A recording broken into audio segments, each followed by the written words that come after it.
Hoy vamos a ver la materia de otorrinolaringología.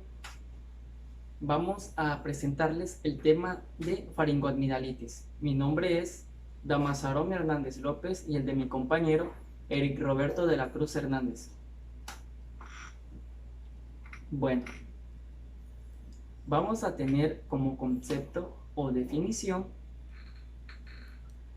que la faringoamigdalitis va a ser una inflamación de la faringe y una inflamación de la amígdala. Esta se va a caracterizar por la garganta roja de más de 5 días de duración. Esta va a afectar a ambos sexos, a hombre y a mujer, y principalmente se va a dar en la niñez, pero también puede ser a cualquier momento de la vida. Adultos, jóvenes, adolescentes, mayores de edad, etc. Vamos a tener, como ya antes mencionado, una inflamación de la faringe en donde se va a caracterizar por el coloramiento rojo y vamos a tener las amígdalas inflamadas también. También se va a caracterizar por una coloración rojiza.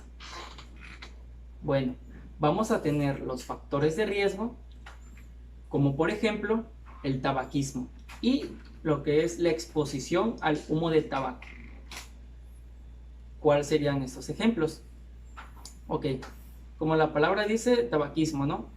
Nosotros vamos a estar fumando y pues nos va a hacer más propensos a tener esta dicha enfermedad. Y, por ejemplo, si tenemos a un conocido, un amigo, un primo, etcétera, que están fumando, el humo que ellos sacan, nosotros lo aspiramos. Entonces, eso nos convierte en un fumador pasivo y también nos hace propensos a tener dicha enfermedad. Otro factor de riesgo va a ser el contacto con pacientes con faringoamigdalitis o con portadores asintomáticos de la bacteria Streptococcus hemolítico del grupo A. Un ejemplo de esto sería, por ejemplo, tenemos a nuestro papá, mamá, novio, novia, esposo, etc. Y nosotros nos damos un beso con ellos, un contacto, sin que ellos, nuestro familiar o nuestro conocido, ellos sepan que tienen dicha enfermedad, nosotros también no nos puede contagiar. Entonces, otro factor de riesgo va a ser también un antecedente de haber padecido reflujo gastroesofágico. Bueno, vamos a tener nuestro diagnóstico temprano. Bueno, el diagnóstico de la faringoamigdalitis aguda es 90% clínico, en donde nos vamos a concentrar en lo asintomático, en donde vamos a tener principales síntomas y signos que va a ser característico de la etiología viral. Estas características van a ser la odinofagia, que va a ser el dolor a deglutir, esa sensación de que tomamos agua o comemos algo y nos cuesta trabajo para poder deglutirlo. Vamos a tener tos, va a haber también presencia de coriza, como una pequeña alergia, estornudos, un escurrimiento nasal, por ejemplo. Vamos a tener también la conjuntivitis y unas úlceras faringias. ¿Cuáles van a ser estas? Por ejemplo, en la odinofagia vamos a tener o vamos a ver nosotros como médicos a nuestros pacientes que se va a caracterizar por un coloramiento rojizo.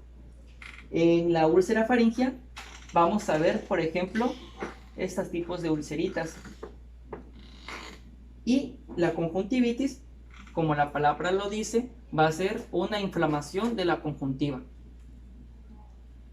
En los casos ocasionados por bacterias se van a caracterizar principalmente por la presencia de fiebre, odinofagia, como antes ya mencionado, dolor al deglutir, una adenopatía cervical anterior. ¿Cuál sería esta? Nosotros como médicos, a la hora de la exploración clínica, Vamos a colocar a nuestro paciente y vamos a palpar las partes del cuello, siempre palpando, tratar de palpar las amígdalas para saber si están inflamadas o se siente alguna protuberancia a los alrededores. Y también vamos a encontrar un exudado purulento en las amígdalas. Como podemos ver, este tipo de exudado es el que estaríamos viendo en las amígdalas. También va a haber una ausencia de tos, que esto va a ser muy característico. Vamos a tener los criterios ya antes mencionados, criterios de Centor. Esto va a ser muy importante. Se va a calificar a nuestro paciente a través de un puntaje, donde el puntaje mayor va a ser 4 y el mínimo 1. Vamos a tener fiebre mayor de 38 grados centígrados, adenopatías, exudado faríngeo y ausencia de tos.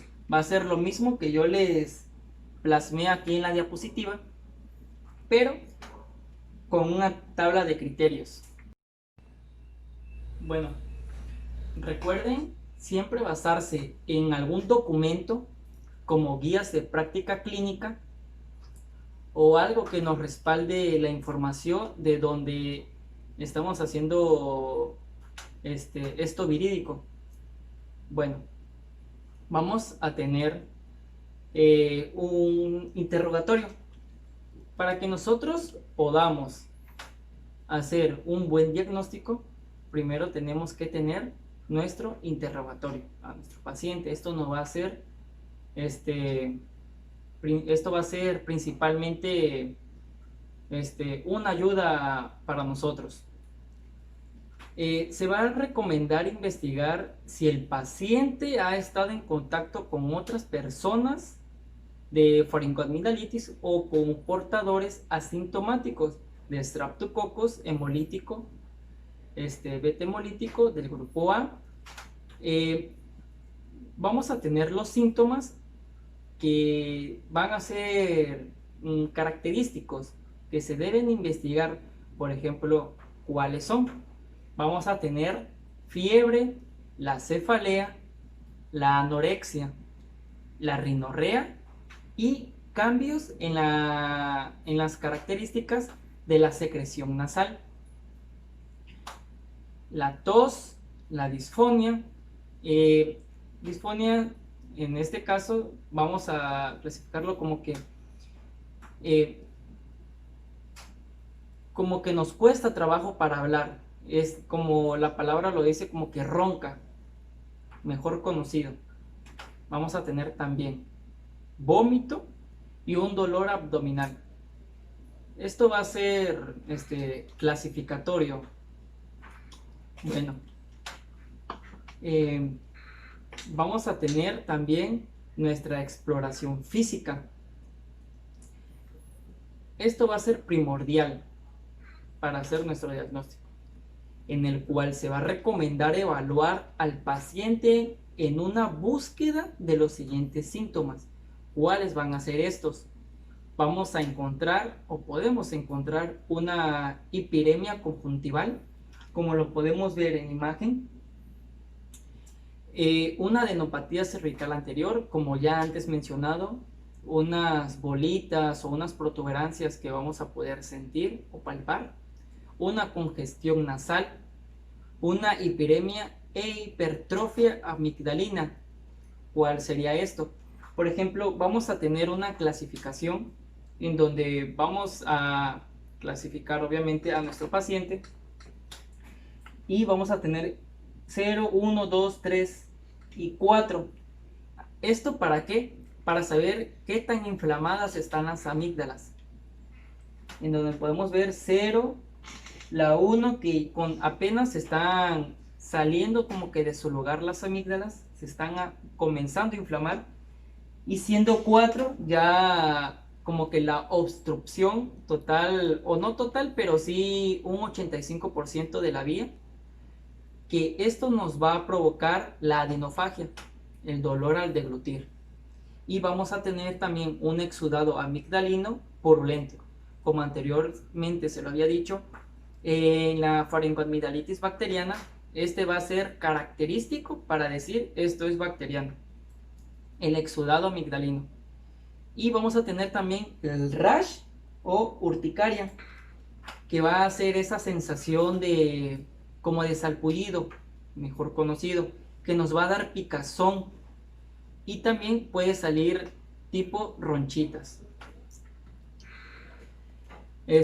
Vamos a tener también los exámenes del laboratorio.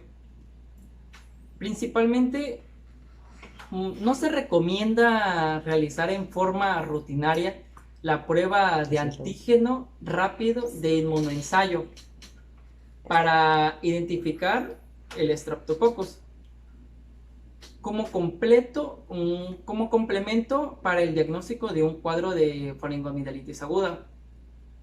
El cultivo del exudado de la faringe se recomienda en los casos de recurrencia, ya que no se vea o no reaccionen a la mejoría con el tratamiento.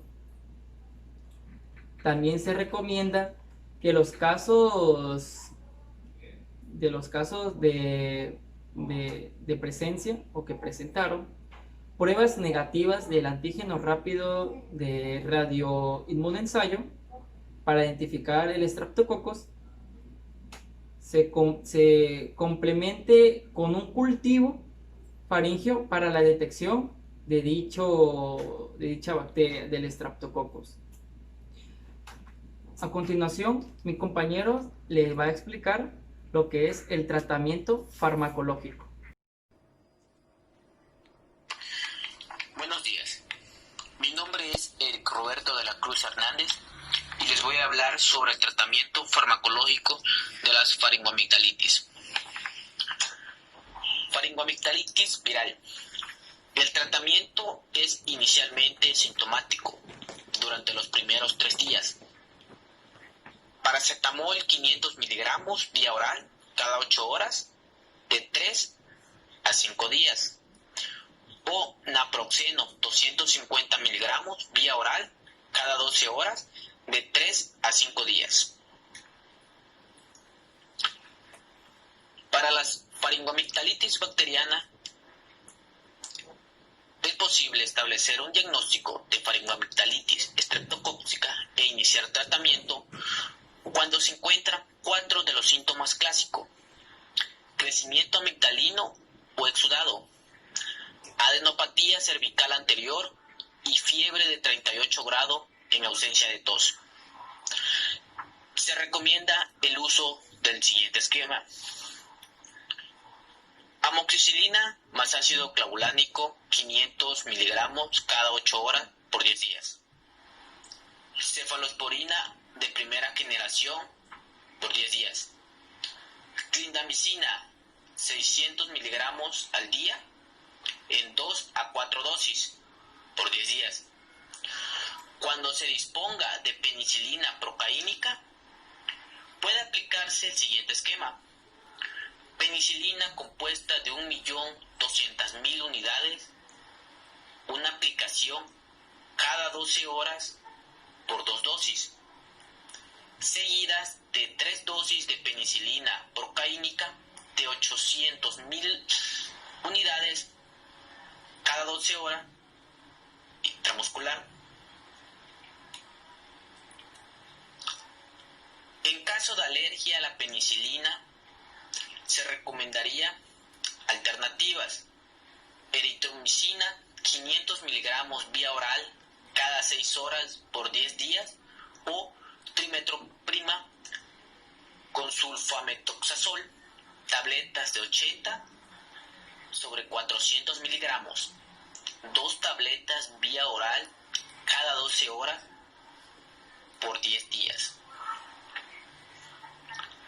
Para el tratamiento de erradicación de estreptococo beta hemolítico, es recomendable que el tratamiento de erradicación inicie 9 días después de la enfermedad aguda.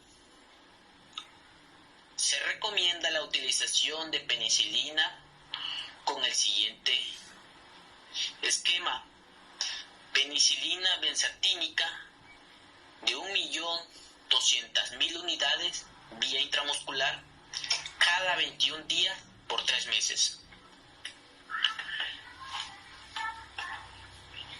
Para el tratamiento no farmacológico,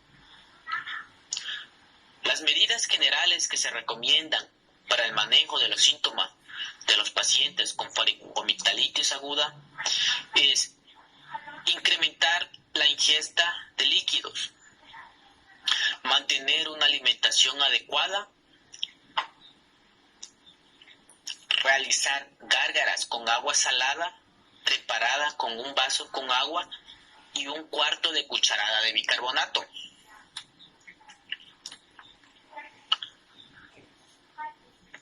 Para los criterios de referencia al segundo nivel de atención, se recomienda enviar en forma urgente a un hospital de segundo nivel a los pacientes que presenten los siguientes síntomas: cianosis, estridor, cialorrea, disfagia, dificultad respiratoria, absceso periamigdalino o retrofaringio.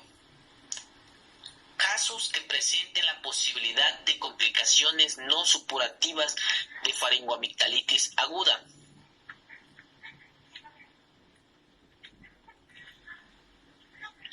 Los pacientes que ameritan evaluación en segundo nivel de atención en forma ordinaria son pacientes con reporte de cultivo faríngeo positivo a Staphylococcus aureus y que laboran con pacientes inmunodeprimidos,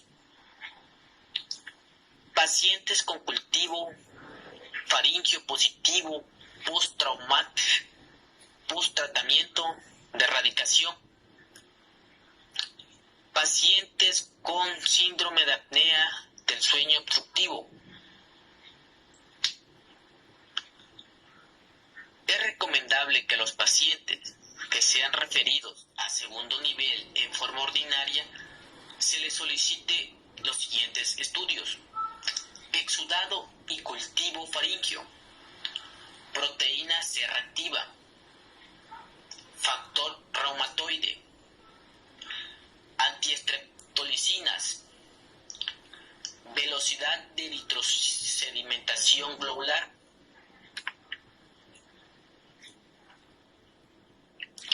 Para su vigilancia y seguimiento, se recomienda informar al paciente que en caso de que los síntomas no cedan en un periodo de 48 a 72 horas, acuda al servicio médico para su revaloración.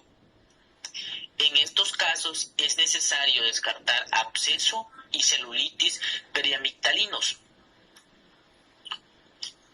Los pacientes asintomáticos que recibieron tratamiento para faringitis por Staphylococcus beta hemolítico del grupo A no requieren seguimiento con cultivo faríngeo de manera rutinaria. Se sugiere seguimiento solamente en casos que el paciente tenga antecedente de haber padecido fiebre reumática. Pacientes que presenten fiebre reumática aguda o glomerulonefritis aguda durante la faringitis estreptocóxica. Eso sería todo. Muchas gracias por su tiempo.